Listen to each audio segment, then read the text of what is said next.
Well, even if your bags are packed, even if you have that winter getaway all planned and sorted, you think, doesn't mean you'll always be taking that trip as planned. Air Canada insiders are going public this morning, claiming the airline often sells more tickets than it has seats.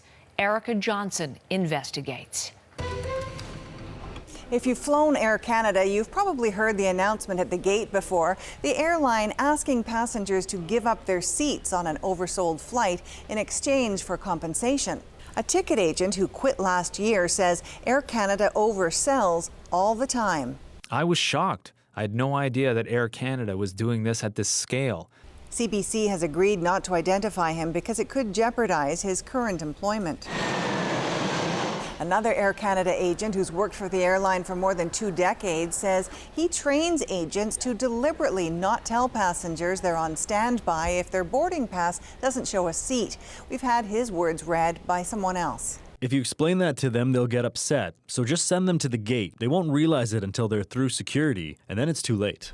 Go Public asked Air Canada for an interview. It declined. In a statement, it said, overselling is common practice in the industry and benefits customers by keeping fares lower. It also said out of 500,000 tickets oversold last year, only a fraction of passengers were denied boarding because several million customers per year no-show.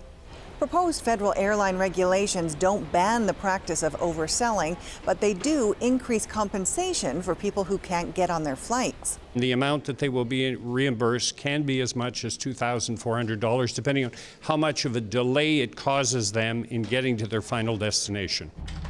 This air passenger rights advocate says bigger payouts are meaningless because the new rules make it harder for passengers to prove they're entitled to compensation. The proposed regulations require the passenger to demonstrate that the reason that they were denied boarding is because there were more passengers at the gate than seats on the aircraft.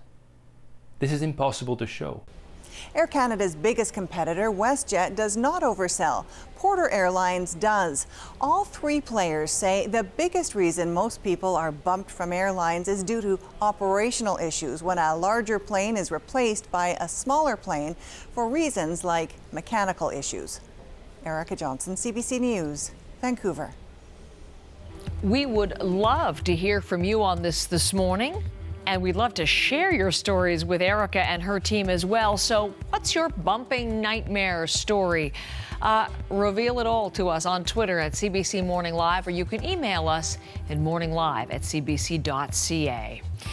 The idea of selling more seats than there are actually seats on an airplane might seem illogical at the very least, but you know, Air Canada is not alone in this practice of overselling. So Scott, taking a look at this for us, the basic question about who else is doing it, why do they do this? Why don't we start with that? Why? Yeah, it's the profit motive is just so strong for airlines like Air Canada to do this sort of thing. And they say that overall they fly about 51 million passengers per year. 1% of those are no-shows. And if you work that out to say $400 or $500 a ticket, that works out to a bottom line profit loss potentially of $250 million. And so this is why they are doing this as far as selling seats they technically don't have. There's also no rules against it from the Canada Transport Agency, but they go on in a letter to CBC from Air Canada. They go on to say that 80% of all Air Canada flights have no shows, and on some routes in particular, some of the more distant routes have a no-show rate of high as 14%. So they're under enormous pressure from their board of directors and from their shareholders to maximize the profits on that, obviously. And the threat or the appeal, depending how you look at it, to consumers like you, me, and everybody else out there trying to get a ticket, is that if they didn't do this, those ticket prices, Heather, would be a lot higher than they are right now. Scott, thank you very much.